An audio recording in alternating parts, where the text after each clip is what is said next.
I want to share a thought with you. Yes, I want to share a thought with you. And that thought is based on my extensive experience with leadership, both in a personal capacity across multiple roles.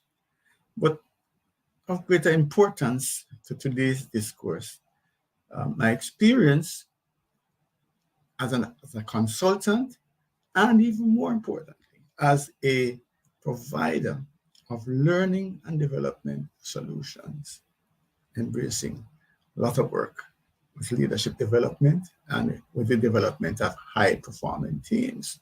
But what is this thought that I want to share? The thought is that mindset matters. Mindset matters. You might call it philosophy, some people call it the worldview, but whatever it is, those thought processes that underpin our actions, that's what I'm calling a mindset. They matter. Mindset matters. And so, as we are engaged in this distinction between traditional leadership and servant leadership, mindset matters. And for me, one question, there is a question, I suspect that we could find others, but there is a question that I have that actually gets to the core of the mindset that's driving the leadership in an organization, or maybe driving your leadership. And that question is, are we relying on the numbers, the KPIs, the targets to drive the people, or are we trusting and relying on the people to get the numbers? Are we focusing, using the API to drive the people, or are we relying on the people to get the desired numbers? I'm Trevor E.S. Smith. I'm with the Success with People Academy, and I will be your guide through today's Success with People live class. So thank you for joining as we look at the issue of elevating your leadership. Last time, we actually looked at three distinctions between traditional leadership and servant leadership. We looked at micromanagement versus empowerment and trust. We looked at the whole issue of centralized decision making versus collaboration. We looked at authoritarianism versus empowerment. Today, and by the way, sorry, let me share. If you go to the Success with People Academy's YouTube channel, you can in fact access not only last week's, but other live class. So if you go to YouTube / Success with People Academy 5735.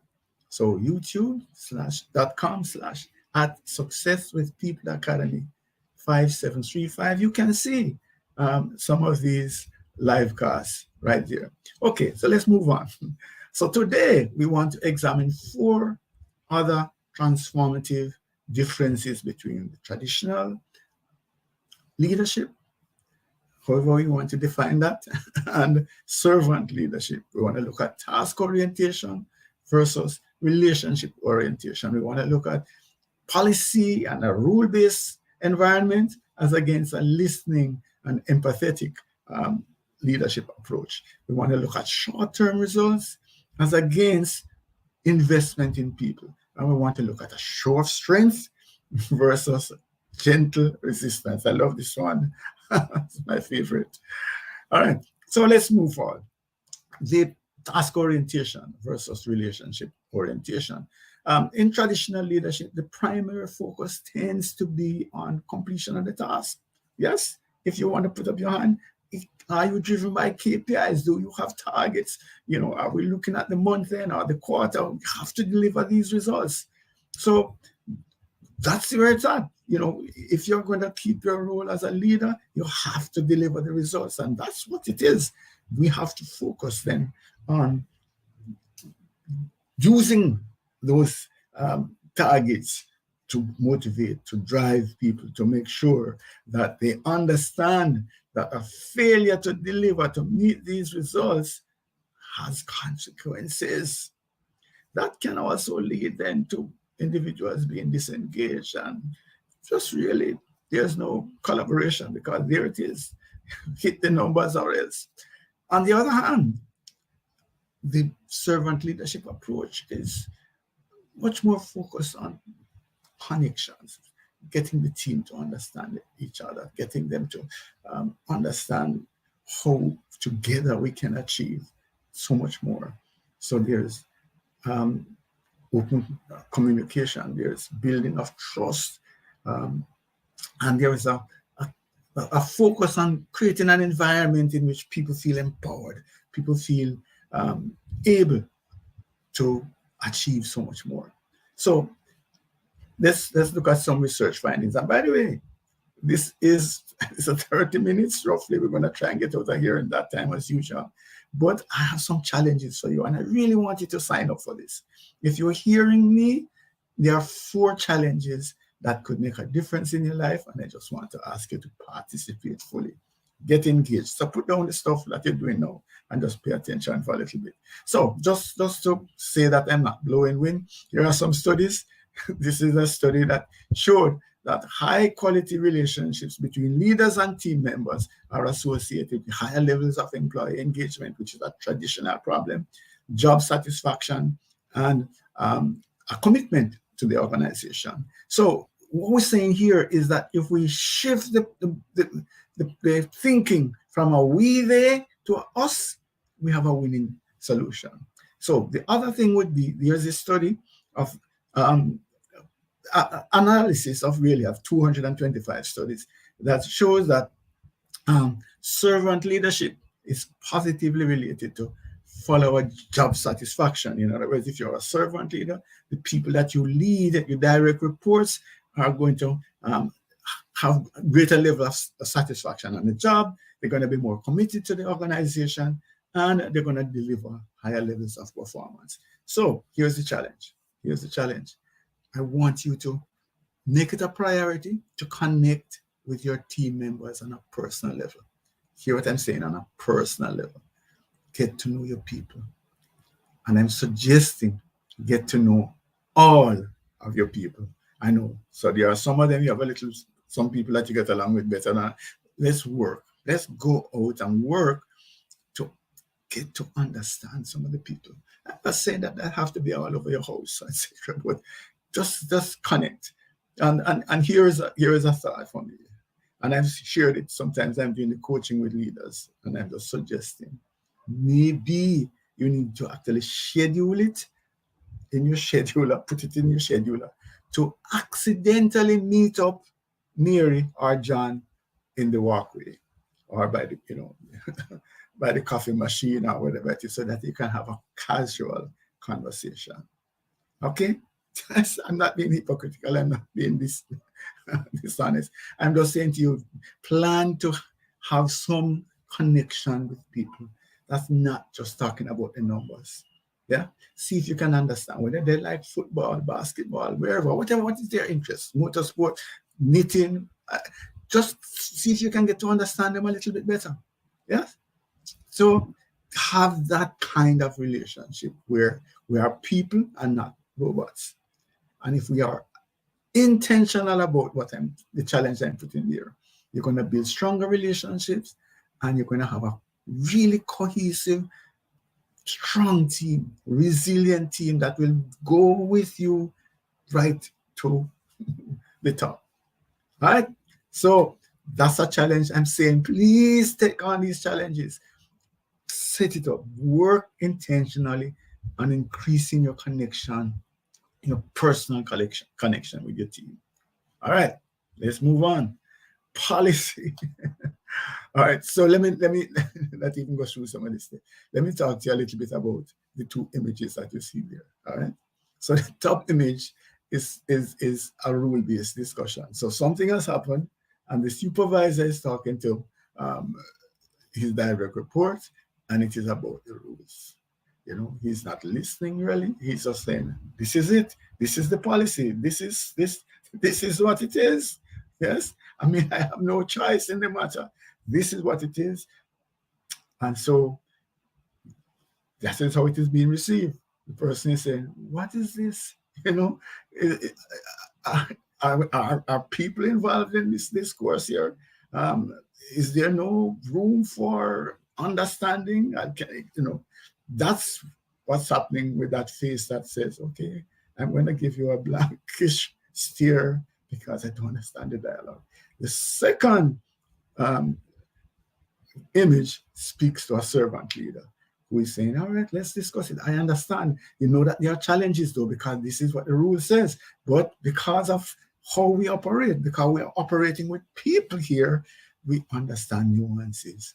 And so it's not just A, B, C, as it says in the policy manual, but it can be, oh, I understand. Yeah, okay, so what we're going to do then is to make sure that this happens when we, you know, the next time, and so on. So that's basically the fundamental difference between a rule-based enterprise and one that's able to listen, be empathetic, and be able to be flexible.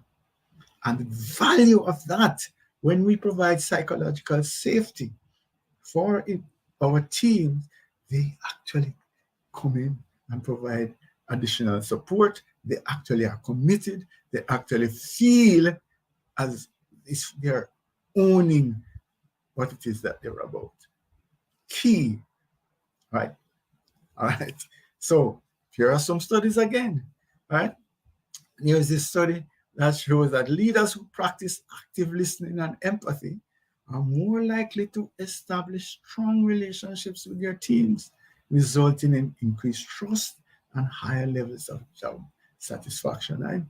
I put out a tweet, not a tweet, a text that asked the question that if happy cows give more milk, could that thought have relevance in the work environment?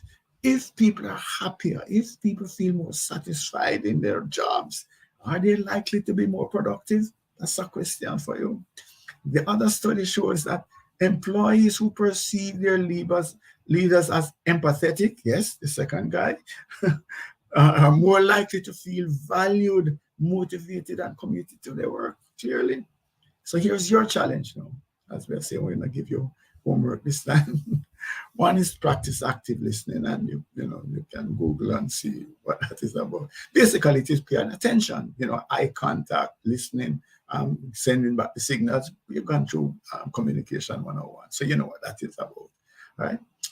But also, believe you me, because it works for me and it works for many clients, I just have to suggest that this idea of the discerning model of communication and leadership, where we actually learn to identify behavioral styles, how people want to receive information and how people want to send information out. If we spend some time understanding that when we speak to John or Don in a particular way, we cannot get the best results if we speak to Susan in the same way. Definitely. And Carlton needs a lot more information than Ivan. It's so fundamental that it just makes sense.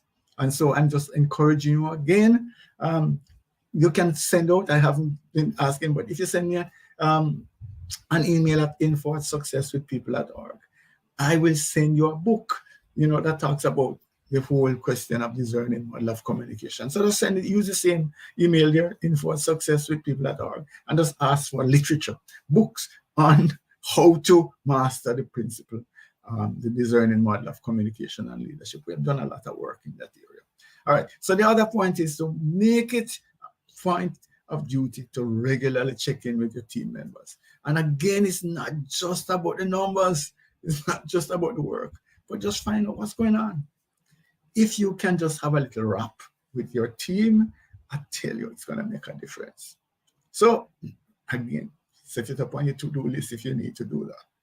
All right?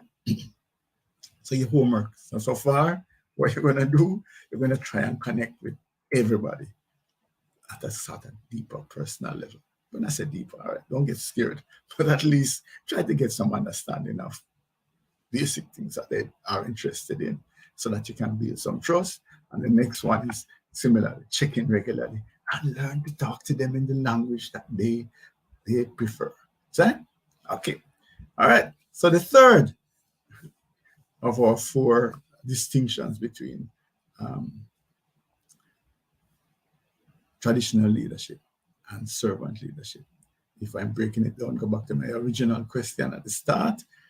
Are we looking to the numbers, the KPIs, and those numbers to drive the people? Or are we trusting the people to drive the numbers? That's the fundamental question today. All right, so here we go right now. We are there. We are short-term results, those quarterly numbers, those monthly numbers. Well, that is the overriding thing. If we don't get these numbers, all sorts of bad things will happen. And so that's what we use to drive the team. And so when we're looking at that, it comes across as if we're just numbers. Yes. And that, yeah, if you can use AI to replace me, that's fine, because I'm getting the numbers. And so that leads to a further level of disengagement. As we know now, the studies are saying that over 2/3 of members of staff are coming to work just going through the motions and really not committed, yeah, not highly engaged. And so it also can lead to burnout because people have to get the numbers. And so, we can't sleep because we need to get the numbers. And of course, some people just say, I can't manage this. And so you lose your talent. You keep investing then in recruitment and talent acquisition. So that's the traditional approach. And I think basically this is not a unique scenario. This is widespread. What is the servant leadership alternative? It is to focus on the people. We are going to trust our people to deliver value to our stakeholders. We're not going to be chasing down after KPI and driving them crazy with numbers. We are going to say, we value you. We're going to invest in you. What we're going to focus on is developing your capacity to deliver. That's our focus. Our focus is to invest in people, invest in the people, develop their capacity, knowing that ultimately, if we can create an environment where people can grow, if we spend our time and effort developing the people, we're going to get the results that we want. We're going to get the results that we want. And we're going to have a competitive edge over those who are focused on these short-term gains. I don't know if you have read the books, but for me, one thing that stands out for me is that we're very excited about In Search of Excellence. Where we had these people that went in and bought these companies and quickly turned them out, turn it over, got good quarterly results. Then there was a follow-up book. Well, not when I say a follow-up book, but later on, there was Good to Great, where there was a longer term look at companies that over the long haul achieve results. To me, that's a standout. So we're looking at who's going to win the race in the long haul. Yes.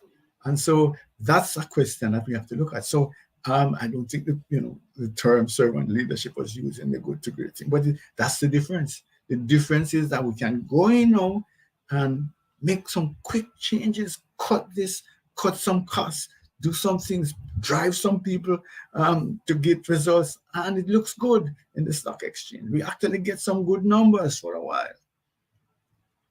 But how long is that? How can we sustain that over the long run? Where the servant leadership approach comes in is that, okay, we're going to find the right people, we're going to work with them, we're going to make them feel empowered, we're going to create an environment for them to grow, and ultimately, because our capacity, our human relations capacity, is stronger than the competition, we're going to win. That's the idea. So look at some more research, right? Organizations that prioritize employee development, that's what I'm talking about, and engagement, experience, higher levels of productivity, innovation, and overall organizational performance. So if over time we are getting higher levels of productivity, higher levels of innovation, and increased organizational performance, will we not overtake those jackrabbit starts? I think so. So the other thing would be, another study found that employees who perceive their leaders as investing in their growth, that's where I'm going, and development, tend to have a higher levels of job satisfaction, commitment, and loyalty. So that staff turnover that we're talking about, where you lose all your talent because nobody can stand this rat race forever, that's addressed through servant leadership. So what is your next task? Focus on improving how your team members perform. Where am I going with that? I'm saying sometimes we just look at the numbers, right? And we are saying, Trevor, you're not delivering. This is the third quarter in which you have missed your targets. Yeah, maybe you're saying is, well, you're getting the big bucks, you need to deliver. Yeah, that's one approach. Another approach is, let me sit with Trevor. Let me see how are we, how is he going about it? What is he doing? What are the strategies? What are the mechanisms? How does he think? How does he work? Suppose we just work with Trevor to see if we can identify areas in which we could enhance his capacity. What if we focused on that? Hopefully Trevor is the right fit in the first place, which is basically one of the reasons why, again, this is a shameless plug, that we do behavioral assessments before you hire.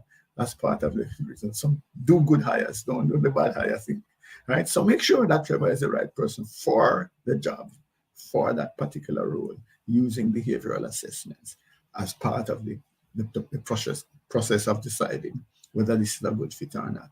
But then also work with him, give him the tools, make sure that he has the resources, make sure that we create an environment in which he can thrive, not just survive, thrive. But guess what? You want him to thrive from his unique behavioral perspective. You do not want to have somebody who is left-handed using the right hand all day. So you want to have people in a role that's suitable to their preferred behavioral style. Of course, people have to push and think outside of the box and stretch, all of that. But just think about whether you want a left-hander to be using the right hand all day. All right. So also do things like send them to conferences or workshops, or, there are a lot of stuff now free online. If you see something of use like this, say, hey, Trevor, here is a 30-minute live class. See, might get some value from it. That's what I'm suggesting. It's a mindset that works towards increasing the capacity of the people. Because when you have more productive people, when you have people that are bought in, when you have people that are committed, they are going to win. They will drive the numbers. Stop getting the numbers to drive them. Let them drive the numbers. Message. All right. Here's the favorite one, as I said. And we go through this quickly. Again, I'm using the image. It might not be as big as we want to look at, but if you look at I'm going to show you two of them, right? So you look at the head position of the leader here, and look at the head position of the leader here. You see, one of them is engaged, looking at the people, sort of talking, and the other one is staring out in the blank. I am not. I'm untouchable. I'm untouchable. Don't touch this. Yeah, whereas the persons are looking up at them. So that's part of the philosophy. The whole idea is that if you do surveys, you will find that the idea of a successful leader is somebody who is like dominant, who is strong. People want a strong leader. Yeah. If you think about when you go back to school, who are the teachers who homework that you do first? Those that you fear. Yes.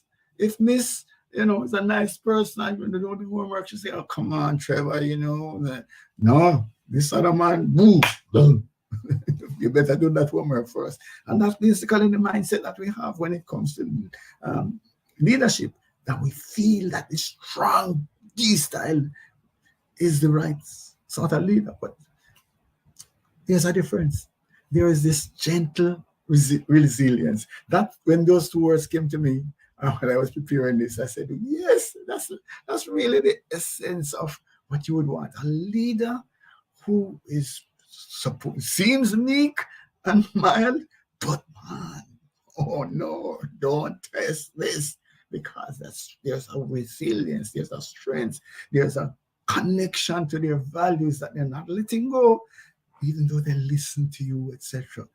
That's the essence of servant leadership. This capacity to feel a part of the process. I will hear you. I'm standing in your shoes, but there are some things that need to happen.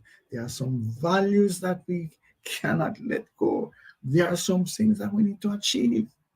There's some growing that needs to take place. That is the heart of it. So we're seemingly gentle, but there is steel behind it. That's ultimately what it is that servant leadership is about. It's not soft soap, right? That you just come and run over me. So here are things. Leaders who exhibit both strength and empathy. That's what I'm talking about. Steel underneath the gentle facade. Right? Strength and them are more likely to create a positive work environment and foster high levels of employee engagement and satisfaction. Here it is. And also, there's another study that found that employees who perceive their leaders as caring and supportive are more likely to be resilient and adapt well to changes and challenges. So here's my fourth and last challenge for you. As simple as it sounds, I'm suggesting listen first. I know I'm coming from a place where that's a challenge. Listen, just hear first. Just sit down and just let the information come in. Then you can sieve. I like to talk about sifting information. Let it come in first. Don't be too quick to, no, I hear it, I know. Also, try to get to a place where you try to understand, why is this happening? Why is Trevor in this position? Why is he not delivering? Why is he bringing this to me? Why is he giving me this excuse? Why? If you can find out my why, there can be a sense of empathy. I'm not saying you accept it. I'm not saying you accept it, but at least understand why I'm doing this, why I'm saying this. Right? You have to be true to your values. Go back there again, while embracing empathy. And so this is the concept that I would love for you to embrace. Gentle resilience. What a sweet sound. Yes. Yeah. So yeah, I'm there and I'm but let's get it done. So in that resilience, though, is a concept that we have to get it done. Yes. And we're going to get it done by fashioning win-win solutions, a win-win approach. Yeah. So that's essentially some of the distinctions that I wanted to share today. But here are some reflections, apart from your homework, okay? Is servant leadership a good fit for you in your present circumstances? That's a question that I think you should ask yourself. And if not, why not? And what would it take for you to start the process of becoming a servant leader? Yes. Focus on getting the people to do the work, to get the results, as against looking at the KPIs to drive the people. And what are some of the key payoffs if you could ever get to this place of becoming a servant leadership? So, next steps, 3 actions for you to take. One of them is work at applying these concepts that we looked at here. You got 4 challenges that I want you to work on. Share the link. Yeah, if you want to help to develop your colleagues, share the link to this live class if you think there's value there. And let's have a conversation about servant leadership. Or you might want to talk about other learning and development needs that you have, please send me an email at info@successwithpeople.org, or you can just send me a WhatsApp text at 876-535-6677. So again, we are Success with People Academy. We are a member of the InfoServe group of companies.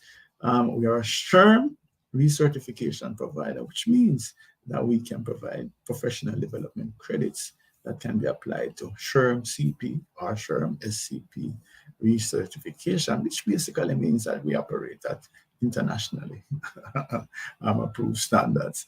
And we use our discerning communication, that model of leadership and communication that's based on the DISC framework.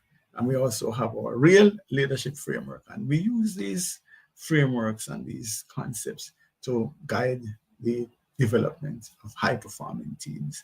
And we work with individuals as well as their teams to deliver better results. Essentially, we are engaged in human capacity development. That's it. And of course, as franchise holders for Extended DISC, we actually use the behavioral DNA assessments to enhance the work that we do. Let's have a conversation. info@successwithpeople.org. Thank you for your time. See you next week.